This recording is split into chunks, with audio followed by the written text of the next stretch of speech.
Good morning.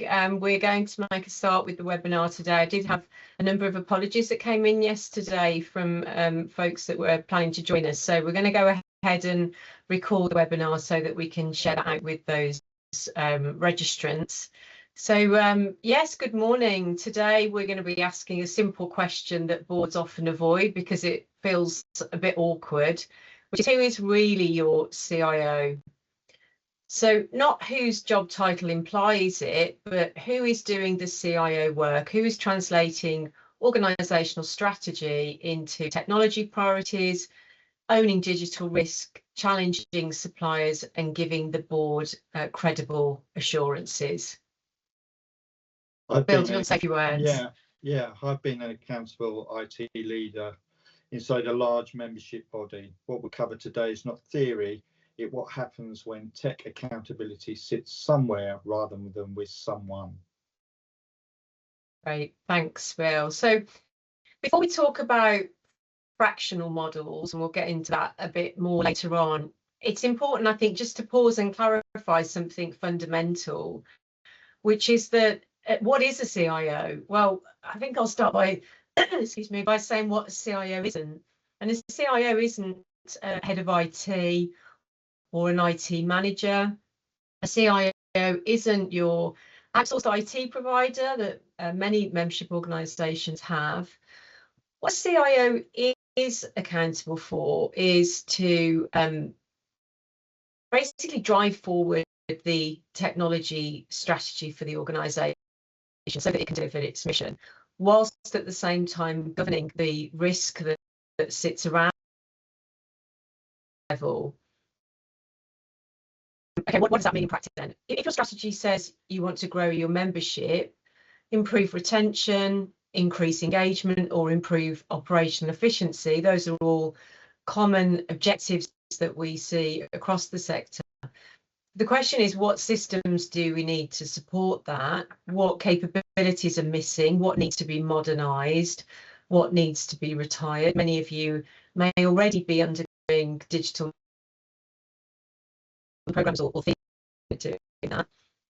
The other crucial area is cyber risk and resilience oversight. So that, this isn't about configuring firewalls. This is about making sure that vulnerability management, so specifically security vulnerability management discipline is in place, that your organisation is ready to have incidents that could arise with clear reporting lines, alignment with insurance policies. Many organisations do have cyber as part of their insurance policies, but there will be expectations upon you for your insurance company to be forthcoming with claims in that area. Third-party exposure controls, and that's where we're thinking about suppliers that provide your systems, and having those third-party business controls in place is really essential. So really all that is wrapped up in cyber governance isn't technical detail, it's about executive level oversight. Data then, we know, is strategic across every organisation, and a CIO ensures that those infrastructural pieces like data that lay down the foundations for AI adoption, such as data architecture, data governance, AI governance, that these frameworks are in place so that governance is managed. And in many membership organisations, core CRM systems are provided by third-party suppliers. So the CIO's role is to ensure not just the commercial governance of those contracts, but that you're getting value from them from an IT delivery perspective.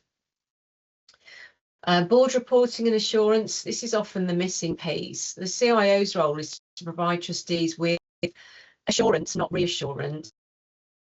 Surfacing those key metrics, what are the things that the board ought to be focused on? And in the absence of those things, there can be a real sort of lack of focus from boards around the level of scrutiny and oversight that they need to be applying. And fundamentally, what the CIO does is see the whole ecosystem, the whole technology ecosystem, not just individual systems, but how they integrate together. I'll just leave you with an analogy then. I think the easiest way to think about what is the function of a CIO is that the head of IT keeps the engine running, but the CIO decides where the organisation is driving, whether the engine is fit for the journey, and whether the risks are understood by the board. Your outsourced IT provider, so again, this could be somewhere that currently you're looking towards to provide that CIO type support. Your outsourced IT provider works for you, but the question in that space is who challenges them, who holds them accountable, who decides whether the architecture advice that they're giving you is right for your long-term strategy, who ensures that contract renewal terms are commercially robust, and if the answer to that is either a number of people or no one at exec level, then you are relying on your suppliers to define your risk posture. So why does this matter now, and why are we bringing this to the table now? The reality is that membership organizations become platform businesses. If your CRM, your website system, your portal, your fundraising system, events, comms, and data pipelines fail, so there are lots of potential points of failure. This isn't about just having an IT incident. You have potentially a critical service delivery and a revenue or income problem. And boards are being pushed into this space because they understand that they have a handle on cyber risk and regulatory scrutiny. They understand that increasingly charities and associations are relying on third-party suppliers and outsourcing their IT functions. And they also understand that AI is fast creeping up on everyone. And so, you know, boards understand that they need to be across those things, but perhaps don't really know how to govern and scrutinise the organisation effectively. The National Cyber Security Centre here in the UK is explicit that cyber risk is a responsibility in charities. So it's not something that IT just handles. It is explicitly something that boards should be across. So I think boards do know that, they do understand that, but they're not necessarily confident to hold organisations and charities to account in that space. We'll just do a quick show of hands then. So who on the call currently has an executive with accountability for technology and digital risk? Was there to see if we have a show of hands? So yeah, I guess not surprisingly there, we have a low response. So, it can be that those responsibilities are shared across finance, operations, and that's what we call the accidental CIO model, common in the sector, but becomes increasingly a prediction of potential failure.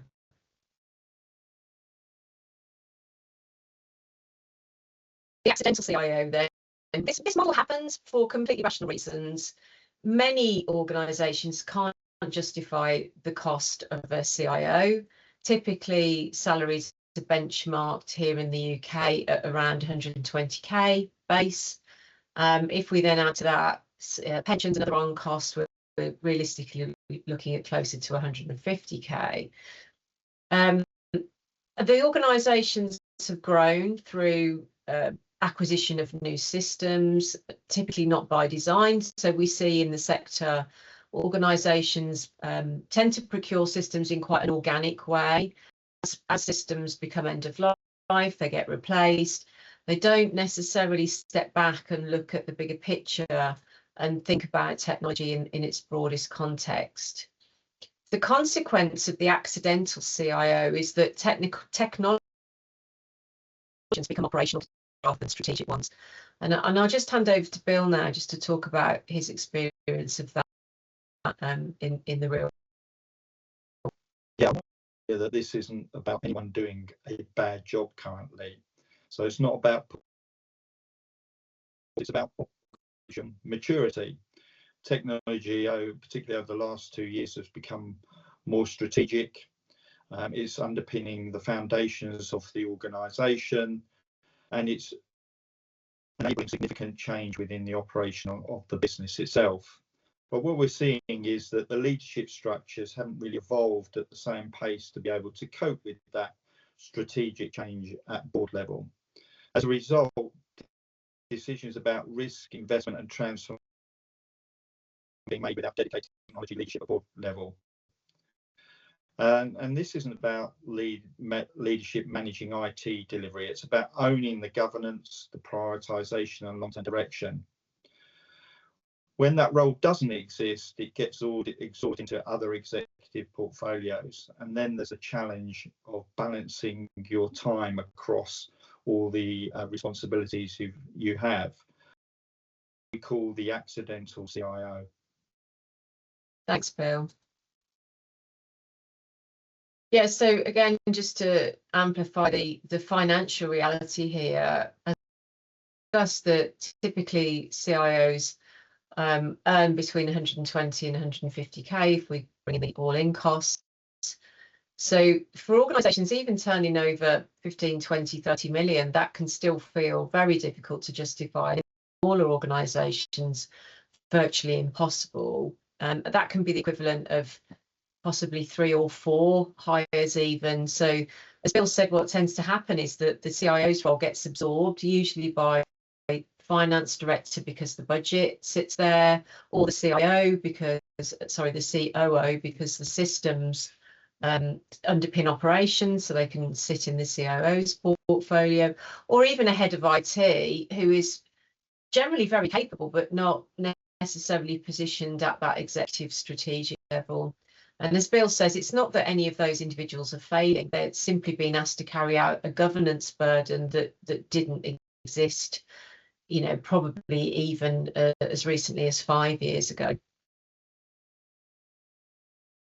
And when I was director at ICAW, the scale and complexity required constant executive level oversight and supporting the executive team within the organisation. You're continuously managing supplier ecosystems, so that's multiple vendors, contract renewals, performance management and concentration risk. You're looking at security and compliance frameworks, so that's an ever expanding area, as we're all aware of what's happening in there, but you're looking at regulatory exposure, audit requirements, cyber controls and assurance reporting.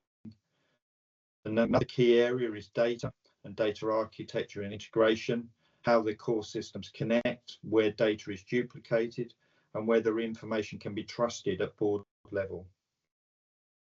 You're also there to review significant capital investments decisions, prioritising those programs, sequencing the change that works with the business priorities and protecting that return on investment with those business cases. Board reporting. Boards are getting more needy, should I say, in what they receive from the organisation about what's happening within IT, particularly translating technical language upon. And lastly, ownership, making sure that the risks aren't just identified, but ensuring someone at executive level owns and manages those, and that they're constantly reviewed and updated. So that list that I've just gone through isn't operational workload, that's strategic governance. Now imagine, as we've discussed, carrying that level of expectation on top of your current full-time role in either finance or operations. That's where the big structural gap is. If organisations want to plug that gap on a full-time basis, they're probably looking, as Jenny said, at around £150,000 a year. And they often say we can't justify that level of expending. And you can understand that thinking. It's a rational business decision based on what the organisational resources are. But what we often see isn't visible is the cost of leaving that gap unstructured. And that's what we need to talk about next. Yeah, no, absolutely, Bill. And I think just to highlight there that, again, this isn't about people doing a bad job. It's that a few things, I suppose, they don't know what they don't know. So they're, you know, if they come from a finance background or an operations background, they aren't necessarily going to have that deep technical understanding to know where their risk areas are. And I guess, the other side of that same coin is that you often don't realise that you've got a gap until it's too late and something has already happened, and they say you can't shut the stable door and all of that. That's the reality here. And many organisations may have got lucky, but as you said, Bill, boards are getting, you said, more needy.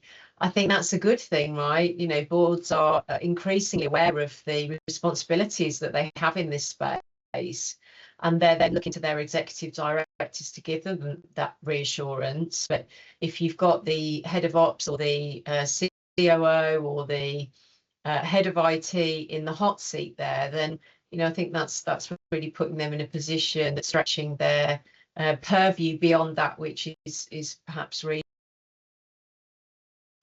So yeah, we're going to have a look at what can go wrong then. We've got some hidden risks that we're going to mention now. There are 4 of them altogether, so we'll just kind of skip through these with some examples of recent issues that have come to the fore as a result of the accidental CIO. We're going to first of all talk about a real UK charity sector case, and this was published by the National Cybersecurity Centre and relates to the Edinburgh Festival, the Fringe Festival that lots of people, I think, have been to. The Edinburgh Fringe is a charity, and they were hit by a ransomware attack in January 22. And as a result of that, staff information was put at risk. The recovery cost of that episode was 95k, but their insurance only covered 25k of that. And that can often be the case, that there are some quite low caps around digital risk. And you might find yourself in a position even that the insurance company won't pay out at all if you haven't taken appropriate to protect yourselves. And consequently, that money has to come out of a charity's reserves, right? It's not an expected spend item. And I think, Bill, you're just going to highlight here what some of the other things that one needs to consider from your experience. What are some of the sort of onward issues that then need to be addressed? Yeah, I think, and I have experience of this. I mean, the example you've given there is that 70k it's not an IT line item. That's something that needs to come from business, and it will stop business undertaking activities as it has to fund this. But the ransomware isn't all about just that. It triggers lots of different activities. So emergency spend, so bringing in various suppliers to help you track down what the issues are. The forensic and recovery work, again, that can force an expert resource that you probably don't have within the organisation. It takes board time, senior exec time, and probably the biggest hit will be on reputational management and the time it takes to manage your membership and the messages about why this happens. But there is a big tail to this once you've sorted out that initial problem, and that is a step change in your security investment afterwards. Everyone in the organisation is nervous.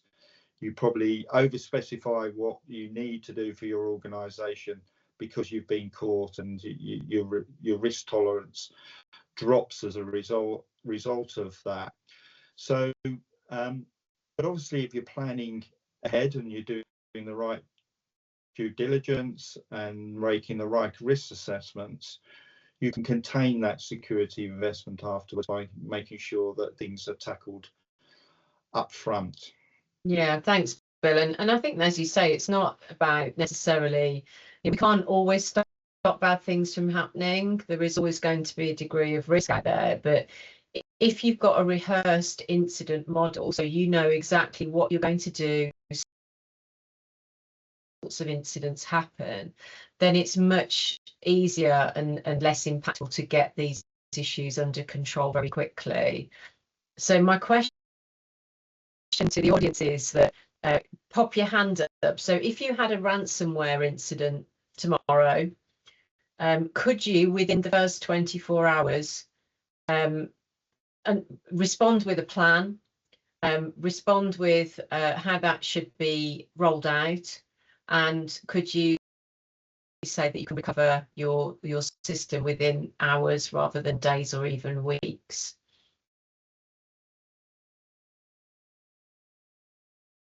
So yeah, not surprisingly, many feel that that isn't something they could confidently respond to.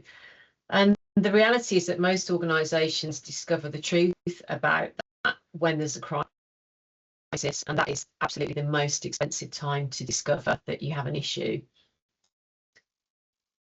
So moving on to the second true case then, this one's especially relevant because it shows how you can do everything right internally and still take a hit. In September 23, multiple UK charities were affected by a cyber incident that was linked to a third-party supplier that was delivering supporter surveys. The RSPCA, Shelter, Dogs Trust, Friends of the Earth, and many others were amongst those who were affected by that problem. And you know that of course has significant reputational damage to those organisations, and the risk was actually vested in a third party. So even though the organisations themselves may have been doing everything right, if you're not scrutinising your suppliers, you can have risks there. And Bill, I think you're just going to say a little bit about that. Yeah, I think I talked earlier about one of the key items being managing your supplier ecosystem, and this is a good example where perhaps organisations haven't really done the due diligence and managing that correctly internally. But what we often see is, particularly after post go live on systems, there's a lot of focus prior to go live, and then after go live, we tend to see a drop off in that, and we see lacks of clarity who manages those suppliers, and we can see contracts rolling forward unchallenged. So after 2 or 3 years, people just the contract just get rolled forward without really interrogating what's in there and what it costs. With not managing the supply correctly, you know, performance visibility weakens, as no one is challenging the supply. Again, you haven't got that experience to be able to challenge the supplier, knowledge to be able to challenge. And what can happen is that duplicate systems start to accumulate because you haven't challenged those suppliers about what they're doing, what enhancements they're bringing forward, and that. So investment decisions become reactive rather than strategic without that strong management of your suppliers. But when you introduce that structured executive oversight, 2 things happen. Risk becomes visible across the organisation, so everyone's aware what the risks are and either accept those risks or manage them better. And inefficiency becomes measurable. You see with those ability to look at how the suppliers are performing in a structured way. And if that's acted upon, that's why we often identify 10 to 20% opportunity in improved efficiency as a result of that. And again, this isn't about people failing, but no one has been looking across the ecosystem with the correct senior level accountability and experience within the IT space. Yeah, and I think that problem's perhaps exacerbated as well in a space where there aren't necessarily procurement experts either. So you know you've got that double hit there of you know, a lack of oversight of technology providers alongside a lack of internal procurement capability. And then, as you say, Bill, you get a situation where contracts just roll on and no one's really thinking about what the opportunities might be. Okay, so here's a real example from a UK chartered professional body, which lands exactly on cyber and data vulnerability. This is the Chartered Institute for Securities and Investment. I've just popped a link on the slide there if you want to have a look at that when we send the handouts around. They reported a personal data breach that was investigated by the ICO here in the UK. What happened was that an attacker exploited a known vulnerability in their web platform and injected some malicious code into the checkout page with the purpose of capturing payment details at the point of transaction. The ICO recorded that around 3,883 UK data subjects had had their payment details captured, brackets stolen, alongside other personal data such as names and email addresses. What's most instructive about this particular case is the pattern of failure. So how is it that this problem was allowed to be exploited? And there were three things identified.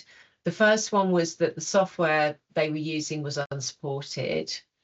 Because of that, they hadn't been kept up to date with critical security patching for a number of years. And there had been no regular security or penetration testing up to the point that the incident took place.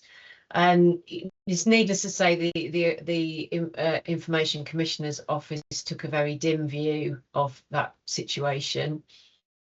And that's exactly what we mean by cyber and data vulnerability in membership organisations. It's not just about an IT problem. It's about whether the organisation understands its vulnerabilities and has good practices in place to ensure that those vulnerabilities are not exploited. You know, I think that, as I say, the issue here is that there were actual credit card details stolen, and that those individuals were then those cards were subject to use outside of the system. Hugely reputationally harming for the professional body here.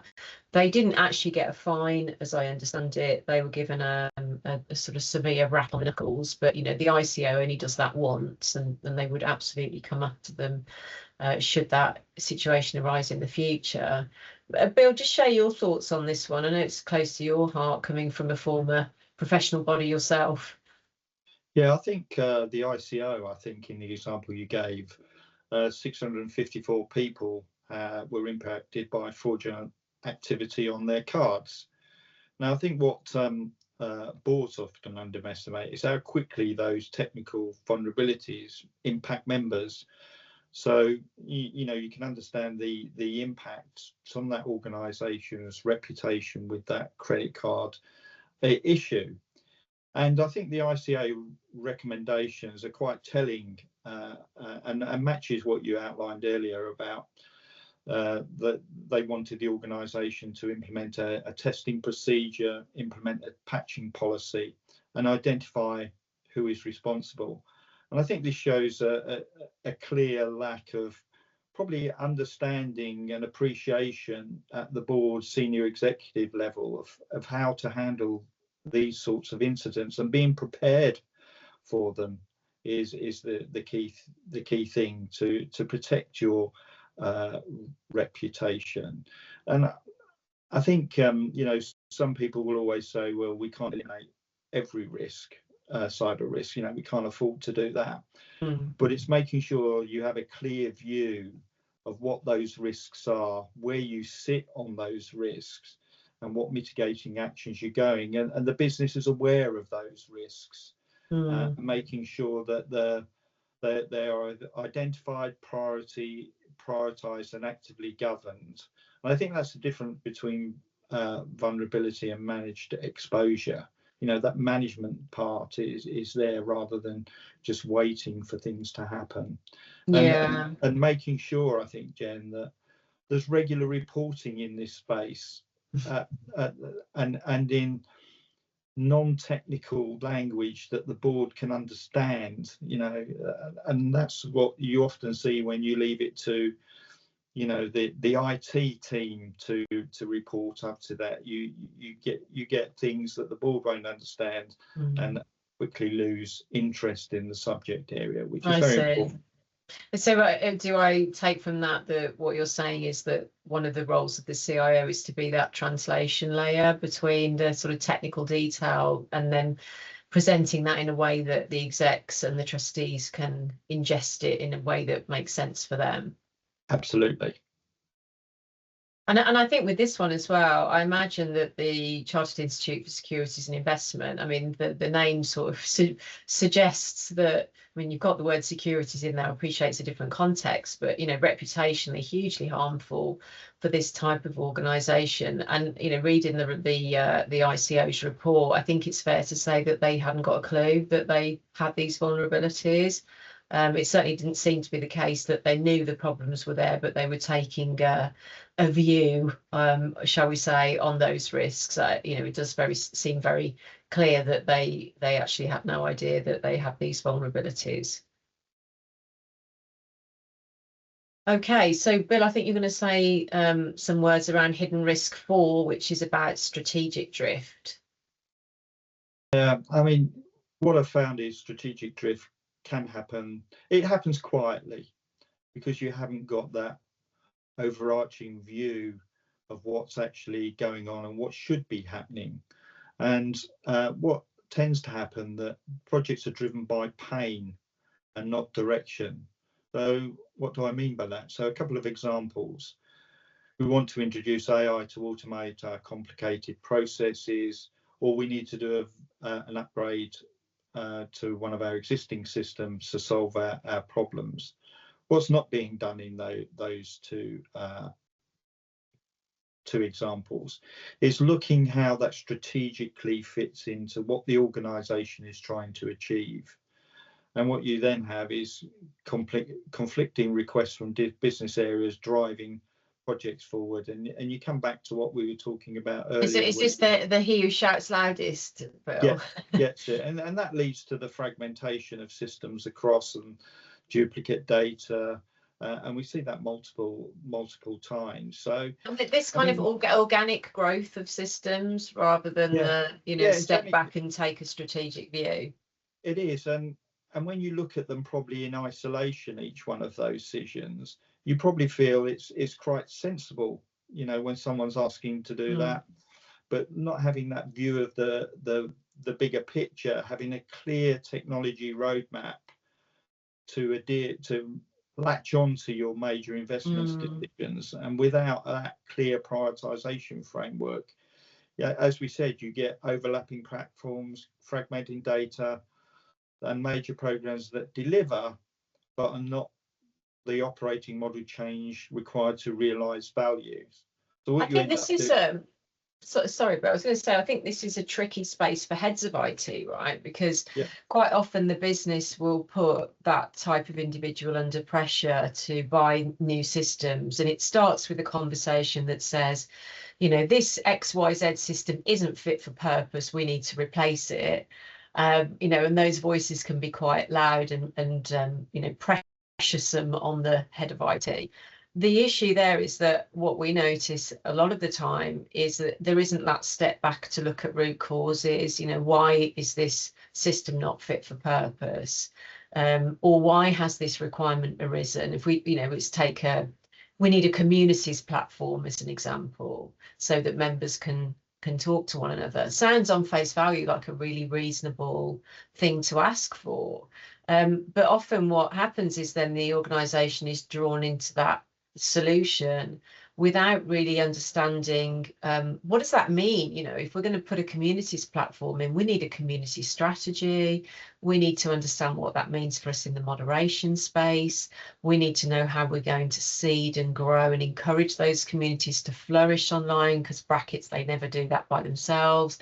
And all of those broader implications that, you know, technology is just part of the story. And without an experienced CIO who can say, you know, yes, we hear you, communities platform sounds great, but what does the member research say? What are you trying to achieve with that? How are you going to know it's been successful? How are you going to onboard that platform to get the benefits from it? And often those conversations can be quite absent in those spaces. What are your reflections on that? Yeah, I think that fragmented approach, as you've outlined there, I mean, what you also tend to find is you end up spending more than you should as an organisation, because you've got those conflicting projects across the piece that often don't talk to each other. So you're not getting that single view of what's happening in the organisation, and ultimately you move slower as an organisation, and you're not realising those benefits that you should to do for less value. So, you know, having that coordinated oversight with a clear technology roadmap, being able to talk to all the executives at the executive level across the organisation to bring that into a nice funnel that the organisation can drive forward on. Yeah, I completely agree. And I think just final point on that one is that we should always see technology as the enabler and not the driver. And so, you know, an experienced CIO can really help in that space of thinking about what is the strategy here?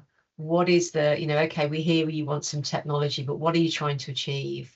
What's the problem you're trying to solve? And, you know, sometimes it can be that technology actually isn't the answer. It could be that the organization needs to refresh its member value proposition. It needs to develop some new products. It needs to have the right people in the right seats doing the right things. And, you know, often technology, yes, can help with that, but it absolutely can't deliver those things in and of itself.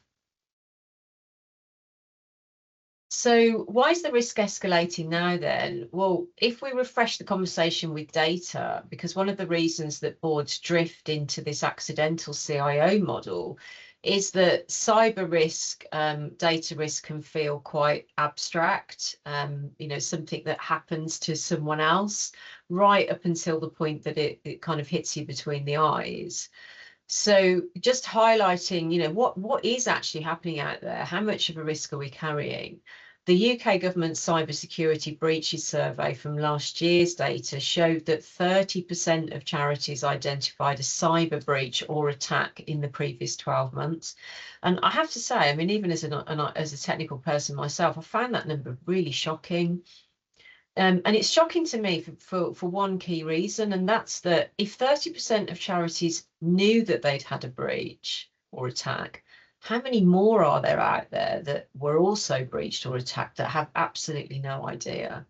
You know, there could be charities sitting, and I use the charities number here because the cybersecurity survey doesn't carve this down into the different segments of the charity space. So I don't have any stats that cover membership specifically, but I've no reason to think that these stats don't apply just as equally. So, you know, if 61,000 charities reported a cyber attack in the prior year, how many more charities are there out there that might have some malicious code that's been injected into their website that's sitting there and waiting that they don't even know about? How many charities have got a backdoor breach that's laid them open, and again they don't know that breach has taken place? But I think the baseline point here is that none of this is rare. It's become part of normal operating conditions. And when charities do experience these types of breaches, the dominant attack vector, so the dominant way in which these attacks are proliferated, still is through phishing attacks. So this is also about education of the workforce so that they know what to look for in phishing attacks. So, you know, 86% of those breaches being phishing attacks means that phishing, it really matters, because it's not just about people clicking on links in an email. It can drive access to mailboxes. It can divert payments across to sources other than that intended. And it is very often just the first step in a wider incident. So it might begin with a phishing attack.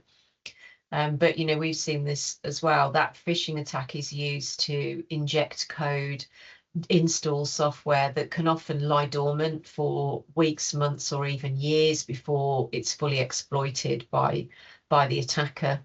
So, you know, we could be sitting there now with vulnerabilities that we don't know about. And in that survey as well, the same survey showed that only 30% of charities, so the same number, reported that trustees explicitly took responsibility for cybersecurity. So, you know, the inverse of that is that 70% of charities boards do not have cyber security as a responsibility, which is directly against the the requirements and the specifications put down by the Charity Commission, amongst others, who are very clear that cyber risk and cyber security is explicitly a trustee responsibility. So there's something going on here where, let's say, the powers that be expect trustees to be responsible for cyber, but cyber is not seen as a priority or an area of responsibility for 70% of charities' trustee boards. I mean, that's a really worrying thought, right? Bill, do you want to say something about this area as well? I know this is very close to your heart. Yeah, I think just picking up on the board and trustee point, I think you earlier talked about the training of the staff within the organisation around phishing. I think what I've seen at board and trustee level is that unless they've got an IT expert as a trustee on there, those questions around cybersecurity aren't asked. Yeah. So that leaves quite a gap in the governance space. You may get some stuff from the audit committee who will ask for a deep dive in the audit things, but I think there is an education piece, only with the trust board, but the senior execs across the organisation, of probably one of the key principal risks, I would say, for each organisation is cyber. So it's about governance. It's really a governance and resilience issue.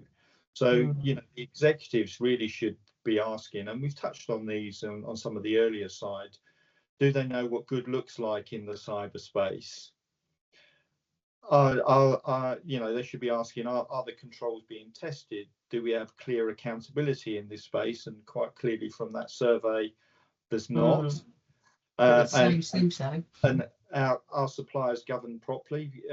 I mean, we touched on that earlier, and the example you gave, it's not all about cyber controls internally. It's being able to have those third parties too, with the third parties, which more and more these days are holding your organisational's key data. Yeah. And making, again I touched on earlier, making an easily digestible reporting structure for particularly the cyberspace that really gets across what the risks are for the organisation, how they're controlled, and how it's prepared. Because as you can see with the numbers you talked about, with 30% of, how many of those 30% were prepared for something to happen? And that's such a good question. And the preparedness is key, and making sure that people within the organisation know what their role is when this happens. Stuff is pre-prepared and everything. So, and it it does bring us back to the central question: who is really your CIO? It does, Bill. And we've dropped a link there to the survey, so please do go away and have a look at that. There's some really interesting data in there, and could be quite helpful as well if you're taking this topic to your senior leads or to your board. You feel free to use that data as well to help support your conversations. So yeah, as Bill says, who is your CIO then? Who owns the technology strategy? Who manages your suppliers' contracts and performance? Who can articulate cyber posture to trustees? Who can govern AI experimentation? Who makes sure that your technology investment, your mission? Phew, that's a lot of stuff, right? And if the answer is, well, it's kind of a bit of everyone, or it's a bit of this person and a bit of that person, then the reality is it's probably no one. So yeah, if you feel that on a scale of 1 to 10, your board's confidence in your current technology governance and risk posture is below an 8, then it's likely that you lack the assurance and structure that's needed, even if things kind of work on a day-to-day basis. I think we've kind of covered this, haven't we, Bill, about the costs involved. So let's kind of round this off then by talking about what is CSaaS then. So CSaaS is short for C-suite as a service. The idea behind this is that it gives you access to cost-controlled, but very experienced board level fractional leadership, fractional meaning part-time, to deliver you expertise, strategic oversight, in all of those spaces that we've touched on already. So technology strategy, cyber risk, AI governance, and experimentation, etc., etc. But it is designed specifically for membership bodies and charities, and we think that's important because we know from experience of working inside charities and membership bodies that there is a very specific context here, and that context really lies with that trustee board relationship that's really quite unique to the sector. It's not about outsourcing IT, it's about putting experienced executive governance, assurance, and challenge into a structure that the current model likely doesn't support or doesn't provide. Bill, do you want to just say a little bit about practically on the ground how this works? Yeah, so what we first do is come in and look at and do a discovery of where you are and understand where the structural gaps are, and if they actually exist, of course. And what we do is we look at 5 different areas. First, we look at strategic alignment. So in there, we're looking at, does this technology clearly enable the organisation of strategy, or is investment drifted, as we outlined earlier? Secondly, we look at governance and accountability. So we look at who owns cyber risk, who owns AI governance, how does digital risk reach the board? And what we normally find is many organisations discover governance exists, but it lacks that clear ownership and integration that we have outlined as key for delivery. Thirdly, we look at cyber resilience and posture. I mean, this isn't a technical exercise. We're not doing a penetration testing, but we're having an executive view of the resilience. So as we've highlighted before, we're looking at patching, recovery, third-party risks, and preparedness within the organisation. Fourth, we look at supplier landscape and commercial oversight. We look at the contracts that are currently in place, when they're due for renewal, what's the life expectancy of the products that those contracts sourced, and see where the risks are in there, and see if we can unearth any hidden costs. And last is data. So is there a coherent data architecture? Is ownership of that data defined, and who's responsible for ensuring that it's clean and up to date? And then what we produce at the end of that is a priorities, risk and maturity heat map across those 5 domains. Implementation, we look at what is needed to actually stabilise those, and we clearly set out the priorities for the next 12 months. So yes, but it is very much at an executive level, non-technical report, identifying the governance and the risks associated with the current IT setup. Yeah, thanks, Bill. And you know, if at the end of that initial discovery process, you've got everything in place that you need, and there is no value for us to add, then of course we will say that. So who's this for then? It is for, we think, these types of organisations. So typically 1 to 40 million income, on the basis that over 40 million, you've probably got a CIO full-time on the exec team. That you're likely to have multiple systems in use with no CIO. The board may well be seeking stronger assurance, but to be honest, even if they're not, it's about having clear accountability set with the trustee board to help them to understand what their responsibilities are around oversight and scrutiny, and making sure that you have the appropriate reporting mechanisms in place to give the trustees that assurance and risk oversight that they ought to be having. We also have a look at, and Bill touched on this already, in the cyberspace. So just really add to that AI, because of course many organisations are starting to think about how they can make use of AI to improve efficiencies and deliver better experiences for members. And part of the service is about understanding what that AI strategy might look like and what governance frameworks need to wrap around to keep it safe. And then finally, as Bill said already, if you're managing multiple suppliers, then you are going to be managing multiple operational risks through those contracts. So having that exec level oversight means that supplier risk becomes very visible. And finally, just to say that in these organisations, there are often capable IT managers and good suppliers. And the problem isn't about the effort that people are putting in, it's about just having that executive oversight so that when the board asks, are we safe, are we compliant, are we investing in the right things, are our suppliers performing, then you can answer very confidently in a board ready way that is consistent. Bill, do you just want to touch on the offer today, which is for an initial 45-minute exec session? Yeah, so the offer is for that session. What that session isn't is the detailed overview that I gave that you were doing in 3 days. But what we will look at is through a very high level executive lens, look at a number of areas.